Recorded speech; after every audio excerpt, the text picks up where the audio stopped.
자, 이제 권리의 주체 끝났고요. 이제 138페이지에 권리의 객체에서 물건이 나오죠. 98조가 나옵니다. 일단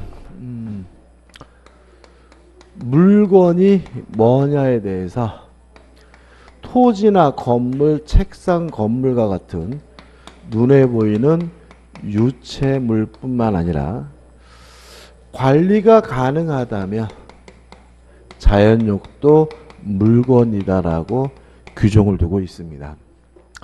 따라서 전기, 온기, 냉기 이런 것들도 관리가 가능하다면 뭐가 되죠? 물건이 되는 거죠. 한번 읽어볼까요? 98조.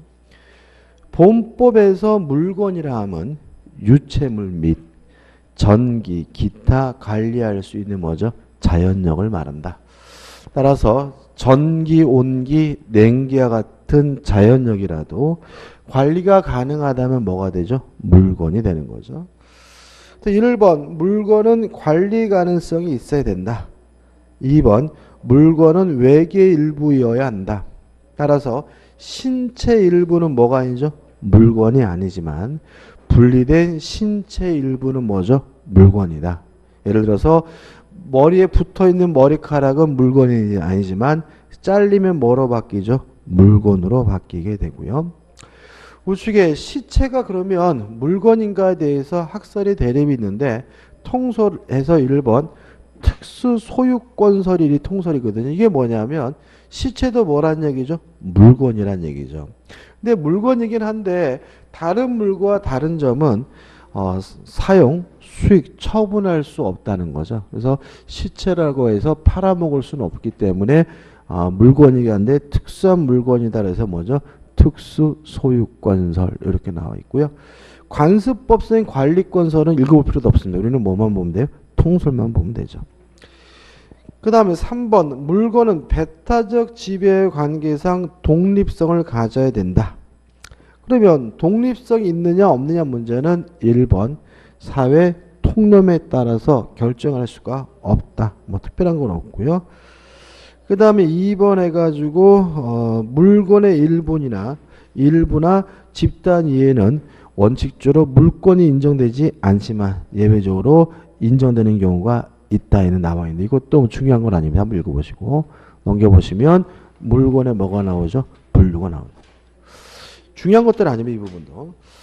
자, 거래가 가능하냐?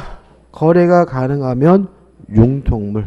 거래가 가능하지 않으면 뭐죠? 불융통물. 불융통물은 다시 공용물, 공공용물, 금제물로 구분된다. 이렇게 나와 있는데 일단 금제물이란 자체는 소지 자체가 금지되는 물건을 말하죠. 소지 자체가. 그래서 뭐 교재 나와 있는 것처럼 뭐 아편, 흡입기구 이런 것들은 뭐죠? 금제물이고. 그 다음에 공용물, 공공용물은 국유재산을 말합니다.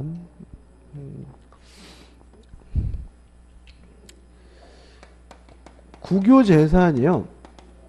세 가지로 나뉘어요. 공용물, 공공용물. 그 다음에 두 가지를 제외한 나머지 기타 국유재산을 일반 재산이라고 해요. 과거에는 잡종재산이라 그랬는데 지금은 일반 재산으로 바뀌었습니다. 일단 공용물은 국가가 소유하고 사용도 국가나 지방자치단체가 사용하는 국유재산을 말하고요.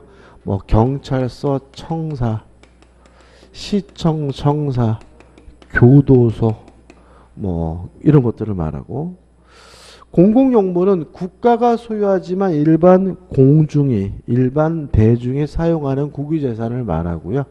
뭐 공원이나 또는 박물관 뭐 가장 대표적인 것이 공중화장실 이런 것들입니다. 그러니까 예를 들어서 공중화장실은 국가가 소유하고 있지만 가서 오줌 싸고 큰일 보는 건 뭐죠? 일반 대중이니까 공공용물이라고 하고요.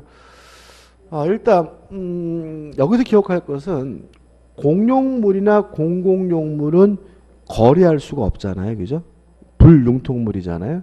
따라서 뭐 할 수 없냐면 취득시효할 수가 없다. 이게 중요합니다. 예를 들어서 교도소에서 20년간 징역살이를 했더니 뭐 깜빵을 취득시효한다. 이런 건 안 되는 거고. 그죠? 계룡산 국립공원에서 20년 동안 돌을 닦았더니 도 닦던 천막천 그 땅을 뭐요? 취득시효한다. 이런 거는 어떻게 해요? 안 되는 거죠. 따라서 공용물이나 공공용물은 뭐 하지 못해요? 취득시효하지 못하고요. 그 다음에 이러한 공용이 폐지가 되면 이때는 뭐로 바뀌냐면 일반 재산으로 바뀌고요. 일반 재산으로 바뀌면 거래하는 것이 가능하고요. 무엇도 가능하냐면 취득시효도 하는 것이 가능합니다. 예를 들어서 경찰서 건물입니다. 현재 경찰서 건물이라면 거래할 수도 없고 경찰서 건물을 뭐 할 수는 없어요? 취득시효할 수 없는데 경찰서가 다른 지역으로 이사를 갔어요. 그러면 공용이 폐지가 되고 그러면 그것이 뭐로 바뀐 거죠? 일반 재산으로 전환된 것이니까 그때는 거래하는 것도 가능하고 무엇도 가능해요? 취득시효하는 것도 가능하게 된다는 거 주의하시면 됩니다. 그 다음에 융통물 해가지고 거래 관념에 따른 분류해가지고 대체물, 부대체물. 2번 당사자의 주관적 기준에 의한 분류해서 특정물, 불특정물이거든요. 일단 이런 문제죠. 다른 물건으로 바꿀 수 있는 것은 뭐예요? 대체물. 다른 물건으로 바꿀 수 없는 것은 뭐죠? 부대체물인데 이거는 거래관념, 물리적 구조에 따라서 결정이 되는 거죠. 예를 들어서 토지나 건물은 세상에 똑같은 토지가 없고 세상에 똑같은 건물이 존재하지 않기 때문에 뭐가 되는 거죠? 부대체물이 되는 거죠. 이에 반해서 특정물, 불특정물은 거래 관념이 아니라 주관적 의사에 따른 기준이다. 이런 얘기인 거죠. 예를 들어서 소나타 자동차 그러면 세상에 똑같은 소나타 자동차가 많은 것이니까 이거는 뭐가 돼요? 대체물이고 뭐가 되는 거죠? 불특정물인 거죠. 근데 만약에 요 소나타 자동차 해가지고 당사자의 주관적 의사로 만약에 지정을 했다면 이제는 요 것과 똑같은 물건이 존재하지 않으니까 그때는 뭐가 되는 거죠? 불특정물이 되는 거죠. 그때는 뭐가 되는 거죠? 특정물이 되는 거죠. 죄송합니다. 그죠? 다시 말하면 특정물이나 불특정물이라는 것은 주관적 의사에 따른 거다. 그래서 만약 거래할 때 소나타 자동차 한 대 이렇게 계약을 했다면 그거는 뭐가 돼요? 불특정물이 되는데 요 소나타 자동차 이렇게 지정을 하면 그때는 뭐가 돼요? 특정물이 되는 거다. 중요한 건 아닙니다. 그다음 우측에 3번 분할의 유무에 의한 분류 나눌 수 있는 것은 가분물, 나눌 수 없는 것은 뭐죠? 불가분물. 또 4번 반복 사용이 가능한지 여부에 따라서 소비물, 비소비물이 나오고 3번 단일물, 합성물, 집합물이 나오죠. 그냥 우리가 그냥 사전적인 의미입니다. 그죠? 한번 보시면 돼요. 넘겨보시면 설명드릴 게 있는데 3번 집합물이 나옵니다. 일단 집합물은 원칙적으로 여러 개의 물건입니다. 수개의 물건이죠. 따라서 여러 개의 소유권이 성립하고 여러 개의 물건이 성립하고요. 다시 말하면 하나의 물건이 아닌 거죠. 근데 만약에 집합물이라 하더라도 그 범위를 특정하는 것이 가능하다면 요때는 한 개의 물건으로서 독립된 물건의 객체가 될 수 있음을 주의하시기 바랍니다. 그래서 교재 보시면은 집합물 읽어볼게요. 경제적으로 단일한 가치를 가지고 있는 두 개 이상의 단일물 혹은 합성물이 하나의 경제적 목적을 위하여 집합하여 거래상 일체로 취급되는 경우를 말한다.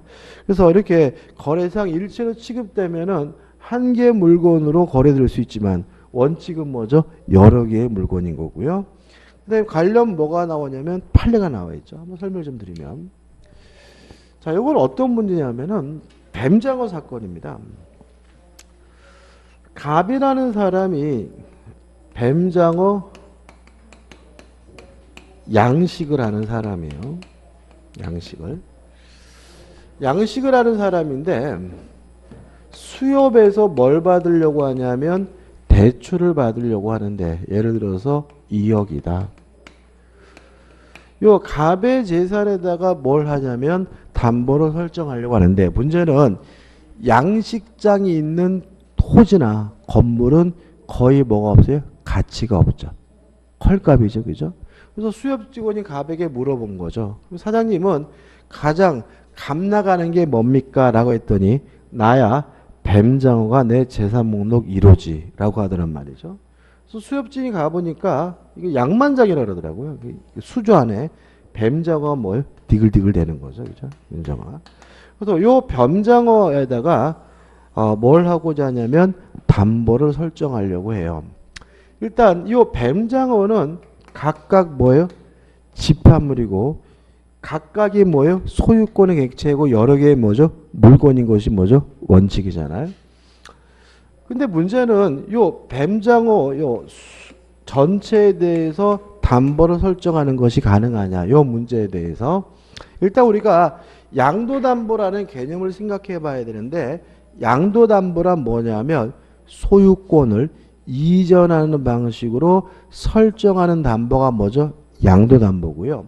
따라서 양도담보는 소유권을 이전할 수 있다면 어떠한 물건도 다 뭘 설정할 수 있냐면 양도담보를 설정하는 것이 가능합니다. 그래서 요 양만장 내에 있는 뱀장어 전체로 수협에다가 소유권을 이전한다는 방식으로 갑과 을이 뭘 설정했냐면 양도담보를 설정했어요.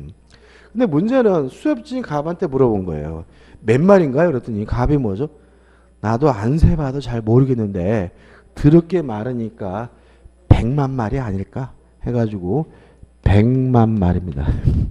100만 마리 뱀장어에 관한 소유권을 이전한다는 방식으로 뭘 설정했어요? 양도담보를 설정했어요. 그죠? 그리고 나서 이제 시간이 흘렀어요. 수년, 3년이 지났는데 갑이 뭘 안 갚냐면 돈을 안 갚아요. 그래서 수협 직원이 이제 돈을 안 갚으니까 양도담보를 실행하기 위해서 뭐죠? 그 수조차라 그러나요? 그 트럭을 몰고 와서 요 뱀장어를 뭐예요?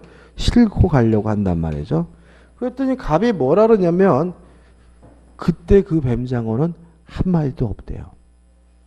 다시 말하면 내가 너한테 소유권을 이전해준 뱀장어는 이미 다 팔려가가지고 장어덮밥이나 장어구이가 됐고, 지금 있는 뱀장어는 그때 그 뱀장어가 아니고 네 거 하나도 없으니까 너 요 뱀장어 실어갈 수가 없다라고 갑이 주장하는 바람에 갑과 수협 간에 뭐가요? 재판이 벌어진 거예요. 어떤 상황인지 아시겠죠? 그죠? 자, 판례 읽어볼게요. 가끔 시험에 내요.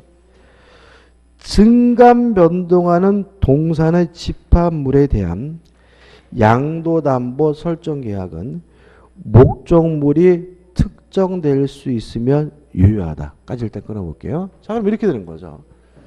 집합물은 원칙적으로 여러 개의 물건인데 만약에 집합물이라 하더라도 특정할 수 있다면 한 개의 물건으로 뭐예요? 취급이 되니까 양만장 내의 모든 뱀장어라는 식으로 그 뱀장어를 뭐 할 수 있어요?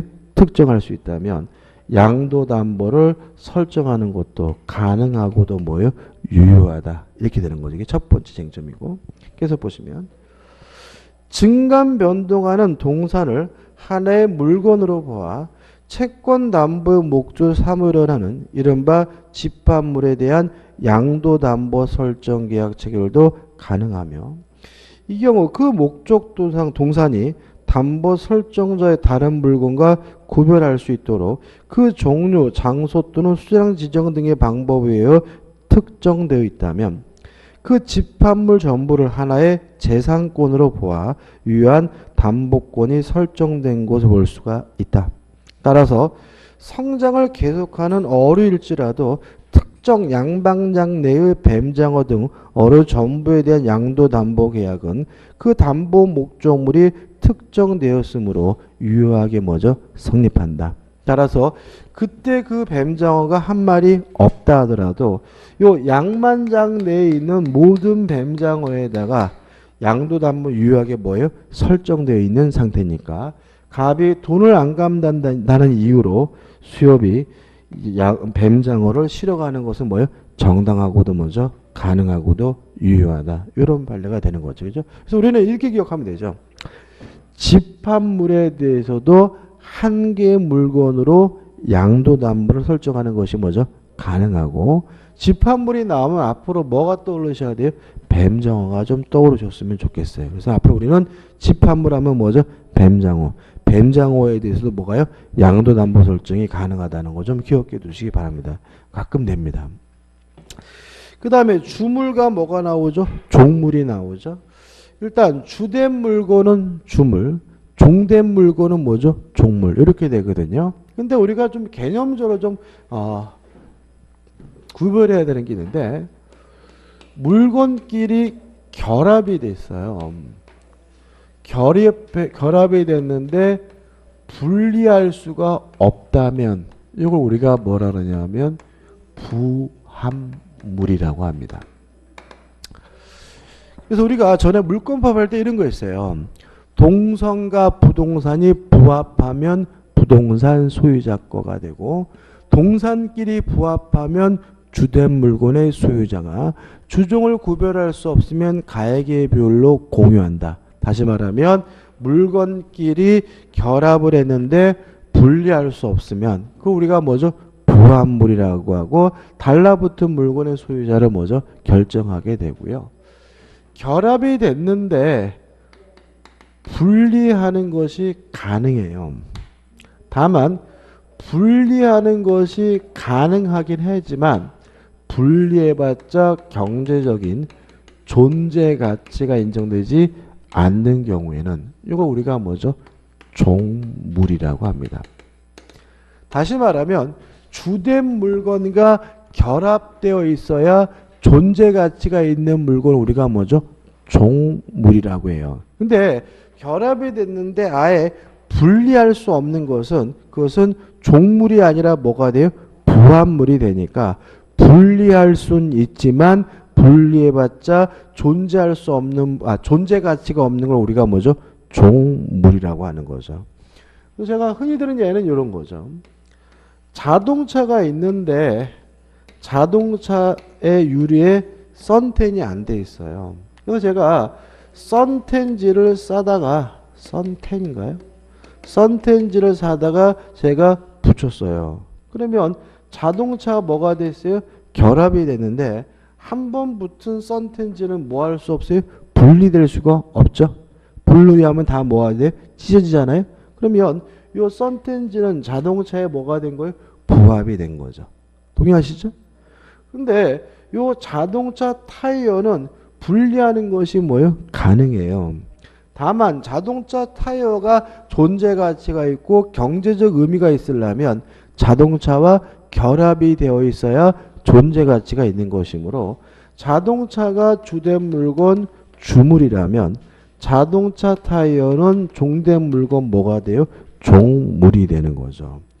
그래서 교재 우측에 보시면 2번 판례가 종물로 인정하는 경우에서 1번이 나오는데 큰 힘이 없고 2번입니다. 2번이 나오고 밑에 뭐가 나와요? 판례가 나오죠. 자, 한번 생각해 볼 것은 뭐냐면 주된 물건의 저당권이 설정이 되면요. 저당권의 효력이 종물에도 미쳐요. 그래서 만약에 자동차에 저당권이 설정되면 이 저당권은 자동차에만 그 효과가 미치는 것이 아니라 뭐에도 타이어에도 효과가 미치므로 만약에 경매가 이루어지게 되면 경락인은 자동차 소유권만 취득하는 것이 아니라 타이어 소유권도 함께 취득하게 되는 거거든요. 그럼 생각을 해보자고요. 자, 토지가 있는데요. 이 토지가 주유소예요. 주유소에는 건물이 있겠죠. 건물이 있고 또 건물 앞에 뭐가 있냐면 주유기가 있어요. 근데 주유기가 있으면 얘가 기름이 나오나요? 아니죠. 눈에 보이지 않지만 땅속에 뭐가 있겠습니까? 기름 탱크, 유류 저장 탱크가 있겠죠. 이런 상태에서 만약에 토지에만 저당권이 설정이 됐다면 이 토지 저당권이 건물에는 미치지 않아요. 왜냐하면 건물은 토지의 부합물도 아니고 종물도 아닙니다. 건물은 토지와 분리된 뭐죠? 독립된 물건입니다. 우리는 등기부를 건물 등기부하고 토지 등기부를 따로 비치하고 있거든요. 왜 그런 거예요? 건물과 토지는 별개의 독립된 뭐이기 때문에 부동산이기 때문에 따라서 토지 저당권은 어디에는 미치지 않아요? 건물에는 미치지 않는 거죠. 근데 주유기에는 그 효과가 어떻게 해요? 미친다. 왜냐하면 요 주유소 주유기는 분리하는 것이 가능하죠. 뛸 수 있어요. 그죠? 근데 문제는 얘를 띈다 그래서 기름이 나오는 게 아니잖아요. 얘가 가치가 있으려면 주유소에 있어야 가치가 있는 거잖아요. 따라서 요 주유기의 주유기는 뭐예요? 종물이고 저당권 혜택은 어디에도 미쳐요? 종물에도 미치므로 토지 저당권 어디에도 미칩니까? 종물에도 미치니까 주유기에도 그 효력이 미치는 거죠. 그 다음에 유류 저장 탱크는 이거는 부합물입니다. 동의하시나요? 유류 저장 탱크는 분리하는 것이 뭐죠? 불가능한 것으로 평가되겠죠. 따라서 이것은 뭐죠? 부합물인데 저당권 효력은 어디에도 미치냐면 부합물에도 미쳐요. 그래서 저당권 효력은 종물에도 미치고 어디에도 미칩니까? 부합물에 미치므로 만약에 토지 저당권자가 경매라면 경락인은 토지 소유권뿐만 아니라 주유기와 유료 저당 탱크까지 함께 취득하게 된다. 그래서 교재 보시면 이해가지고 주유기는 독립된 물건이긴 하나 이런 말이 나와요. 이건 뭐죠? 부합되지는 않았지만 분리돼봤자 존재 가치가 없으니까 뭐요? 종물인 거고요. 비교 판례는 땅속에 있는 유류 저장 탱크는 분리할 수가 없는 것으로 평가되니까 뭐가 돼요? 부합물이 되기 때문에 얘는 뭐가 아니에요? 종물이 아닌 거고요. 결론적으로 저당권의 효력은 종물에도 미치고 부합물에도 미치므로 요 주유소가 경매가 되면 경락인은 토지 소유권뿐만 아니라 주유기와 유료 저장 탱크까지 함께 뭘 갖게 돼요? 소유권을 갖게 된다는 것도 기억해 두시기 바라고요. 그 다음에 3번 횟집 앞에 있는 수족관. 자, 수족관이 물론 분리될 수는 있겠죠. 근데 문제는 수족관이 존재 가치가 있으려면 무엇과 같이 있어야 돼요? 횟집과 같이 있어야 되니까 횟집이 주된 물건 주물이라면 수족관은 뭐죠? 종된 물건 뭐가 돼요? 종물이 되고요. 4번은 뭐 의미 없습니다. 그 다음에 종물의 효과에서 1번 종물은 주물의 처분에 따른다. 따라서 자동차가 팔리면 타이어도 뭐요? 쫓아가고 주유소가 팔리면 주유기와 유류저장권도 어떻게 해요? 쫓아가게 되는 거다. 다만 주의하실 것은 2번에서 이 규정은 뭐죠? 임의 규정이다. 따라서 특약으로 뭐 할 수 있어요? 배제할 수가 있다. 따라서 타이어만 특약으로 따로 분리해서 파는 것도 뭐죠? 가능하다는 거 기억해 두시기 바랍니다. 그 다음 넘겨보시면 이제 뭐가 나오죠? 과실이 나옵니다.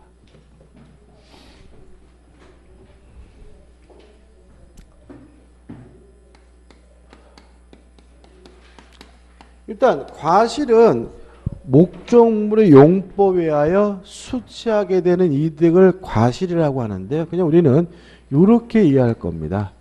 불로소득. 노력을 기울이지 않는데 갖게 되는 이득을 우리가 뭐죠? 과실이라고 한다. 근데 법이 인정하는 불로소득에 뭐가 있는 거죠? 두 가지가 있는 거죠. 천연과실. 제가 사과나무를 가지고 있는데 가을이 됐는데 아무 짓도 않은데 사과가 났어요. 과실. 소를 키우는데 아침마다 우유를 짜게 돼요. 닭을 키우는 아침마다 계란을 낳아요. 강아지를 키우는데 개가 새끼를 낳았어요. 이런 것들은 뭐죠? 천연과실이고요. 근데 법정과실이라는 것은 법률 규정에 의해서 인정하는 뭐죠? 불로소득을 말합니다. 아무 짓도 안 했는데 이자를 받게 됐네요. 돈을 빌려줬더니. 땅을 빌려줬더니 아무 짓도 안 했는데 지료를 받게 되고 차임을 받게 된다. 이런 것들은 뭐가 되죠? 법정과실이 되는 거죠. 그래서 법정과실이 되려면 뭐 해야 돼요? 불로소득해야 돼요. 그래서 임금은 뭐가 아닙니까? 과실이 아닙니다. 임금은 뭐가 아니라고요? 과실이 아닌 얘기죠. 그래서 교재 보시면은 2번 천연과실과 법정과실 개념이 나와 있고 관련 판례가 뭐냐면 국립공원 입장료가 과실이냐 요 문제인 거예요. 자, 소송을 제기한 사람은 국가는 아무 짓도 안 하고 입장료를 받고 있으니까 이건 뭐예요? 불로소득 과실이다라고 주장한 것에 대해서 우리 법원은 국가는 국립공원을 유지하고 관리하고 보수하기 위해서 뭘 하고 있습니까? 노력을 하고 있는 거니까 이것은 불로소득이 아니므로 뭐가 될 수 없어요? 과실이 될 수는 없다. 이런 취지고요. 그 다음에 3번 과실의 귀속인데 102조 1항 보시면 천연과실은 언제 권리가 있어야 되냐면 딸 때. 사과나무는 사과를 딸 때 권리가 있어야 가질 수가 있고요. 우유는 짤 때 권리가 있어야 되고 계란은 뭐죠? 날 때 권리가 있어야 된다. 그래서 교재 보시면 102조 1항 천연과실은 그 업물로부터 분리하는 때일을 수취할 권리자에게 뭐죠? 속한다. 이렇게 되고 2번 법정과실은 수취권이 있는 기간 동안 법정과실을 취득합니다. 그래서 2번 법정과실은 수취할 권리의 존속기간 일수의 비율로 뭐죠? 취득한다. 이렇게 되는 거죠. 자, 1번 천연과실의 수취권자가 나와요. 일단 소유자 수취할 수 있겠죠? 그죠? 작년에 공인중개사 시험에 이게 나왔어요. 소유자가 과실 수취권이 있느냐? 당연히 뭐예요? 있는 거죠. 당연히 있으니까 설명을 안 드렸더니 또 틀린 분이 생기더라고요. 그죠? 그 다음에 선의 점유자에게 과실 수취권이 있습니다. 이거는 우리가 점유권 할 때 중요한 부분이었죠. 그 다음에 지상권자 과실 수취권이 있어요. 그 다음에 매도인인데 이 매도인은 우리가 매매할 때 정확하게 설명드렸는데 중요하기 때문에 다시 한번 설명드리면 꼭 매도인인 게 아닙니다.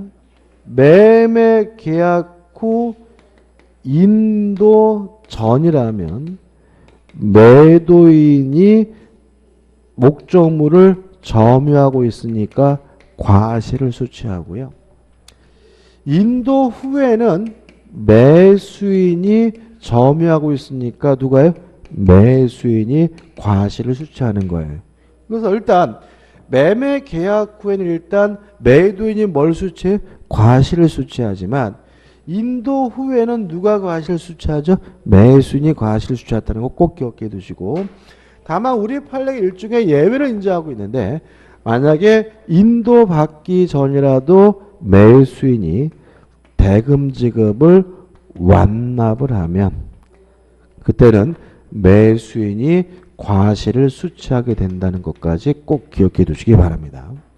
자, 이런 얘기입니다. 제가요 개를 한 마리 샀어요. 개를. 근데 개가 임신을 했대요. 근데 제가 날짜를 계산해 보니까 인도 받기 전에 개가 강아지를 낳았다면 누구 거가 돼요? 매도인 거가 되고 만약에 인도 후에 강아지가 새끼를 낳았으면 그 강아지 누구 거가 돼요? 매수인 제 거가 되는데 날짜를 계산해 보니까 받기 전에 그 어미가 새끼를 낳을 것 같아요. 그래서 저는 근데 그 강아지를 꼭 가지고 싶거든요. 얼마나 귀여우기죠? 그러면 어떻게 하면 되느냐? 잽싸게 대금을 뭐예요? 입금하면 된다. 왜냐하면 인도 받기 전에 누가 과실을 가야 돼요? 매도인이 갔지만 인도 받기 전이라도 대금 지급을 완납하면 누가요? 매수인이 과실을 수취하니까요. 이해되시죠? 그죠? 그 다음에 계속 보시면 사용 차주 큰 의미 없고 임차인, 친권자, 수유자. 수유자란 말은 뭐예요? 유증을 받은 사람이라는 뜻입니다. 유치권자, 과실수취권 인정이 되고요. 저질권자, 과실수취권 인정돼요. 근데 또 문제가 되는 게 뭐냐면 저당권자예요. 이게 저당권자인데 저당권자는 과실을 수취하기 위해서는 압류가 필요하다. 정확하게 기억해 두세요. 저당권자가 과실을 수취하려면 뭐가 필요하다고요? 압류가. 따라서 압류하지 않는 한 저당권자는 뭘 갖지 못해요? 과실을 갖지 못한다는 거 정확하게 기억해 두시기 바랍니다. 그 다음에 주의할 점이 나오는데 1번 유치권자, 질권자는 수취한 과실을 변제 충당한다. 이건 우리가 해당 부분 보면 될 것 같고 그 다음에 2번은 의미가 없습니다. 그 다음에 2번 또 뭐가 나와요? 새끼 돼지 사례가 나옵니다. 자, 요겁니다. 자, 요건 아까 우리가 뭐예요? 뱀장어였잖아요. 근데 뱀장어인데 돼지예요, 돼지. 돼지를 뭐죠? 양도담보를 설정했어요. 근데 우리가 돼지를 양도담보로 설정하려면 어떻게 되냐면 목적물이 뭐가 돼야 돼요? 특정이 되잖아요. 그죠? 그럼 이런 겁니다. 지금 농협 축협이겠죠? 축협에서 대출을 받으면서 갑이 키우고 있는 돼지 중에서 다 큰 돼지 성돈이라고 하더라고요. 그죠? 성돈 예를 들어서 20마리를 A 축사에다가 몰아넣고 요 20마리에 대해서 소유권을 이전한다는 내용에 뭘 설정했어요? 양도담보를 설정했어요. 이해되시죠? 그죠? 근데 문제는 첫째, 요 돼지가 새끼를 낳았어요.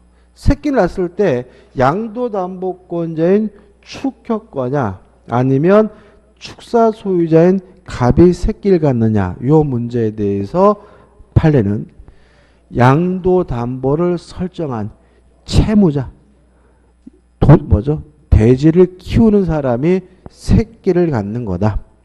왜냐하면 양도담보권자에게는 뭐가 인정되지 않냐면 과실수취권이 인정되지 않기 때문에 이게 결론입니다. 다시 한번요. 돼지에다가 뭘 설정했습니까? 양도담보를 설정했는데 그 돼지가 새끼를 낳으면 누구 겁니까? 채무자 거다. 왜냐하면 양도담보권은 뭐가 인정되지 않습니까? 과실수취권 인정되지 않기 때문에 그렇습니다. 이해되시죠? 꼭 기억해 두시고 그 다음에 2번 법정과실의 귀속 한번 읽어보시면 될 것 같고 존속이 그 다음에 과실에 준하는 뭐죠? 사용이익이죠. 자, 이런 문제입니다. 지료나 차임은 뭐죠? 과실이란 말이죠. 그죠? 지료와 차임은 뭐예요? 과실이에요. 그러면 예를 들어서 건물을 사용하고 있게 됐다면 그 건물의 사용에 대해서 뭘 줘야 돼요? 차임을 지급해야 되잖아요. 그죠? 근데 차임을 만약에 지급하지 않는다면 결국 이 사람이 뭐 한 거예요? 과실을 수취한 거다. 다시 한번요. 지료나 차임은 대표적인 뭐죠? 법정 과실입니다. 따라서 타인의 건물을 점유하고 사용하는 사람이라면 뭘 줘야 돼요? 차임을 지급해야 되는 건데 만약에 차임을 지급하지 않았다면 실질적으로 자신이 뭘 가진 거예요? 차임을 가진 것이니까 뭘 갖게 된 거죠? 과실을 수취하게 된 거다. 다시 말하면 건물 등의 사용이익도 뭐가 되는 거예요? 과실이 되는 거다. 이런 얘기인 거죠. 자, 남의 땅을 뭐 하고 있어요? 사용하고 있어요. 그럼 뭘 줘야 돼요? 지료를 줘야 되겠죠? 안 줬다면 그 사람이 뭘 갖게 된 거예요? 치료를 갖게 된 거잖아요. 과실을 수취한 거잖아요. 그럼 결국은 건물이든 토지든 결과적으로 사용하게 되면 결과적으로 뭘 갖게 돼요? 과실을 갖게 되는 것이니까 이러한 부동산의 사용이익도 뭐로 취급한다는 거예요? 과실로 취급하게 된다는 얘기가 나와 있는 거죠. 한번 읽어보시기 바라고 넘겨보시면 이제 뭐가 나오냐면 동산과 부동산이 나오는데 한 5분만 쉴까요? 5분만 쉬었다가 보도록 하겠습니다.